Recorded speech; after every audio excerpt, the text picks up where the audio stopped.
आवाज कोणाचा आवाज जनतेचा ताही दिशातून घुमला राष्ट्रवादी पुन्हा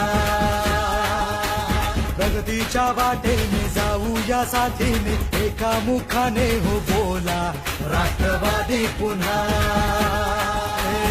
आवाज कोणाचा आवाज जनतेचा ताही दिशातून घुमला राष्ट्रवादी पुन्हा प्रगतीच्या वाटेने जाऊया साथीने एका मुखाने हो बोला राष्ट्रवादी पुन्हा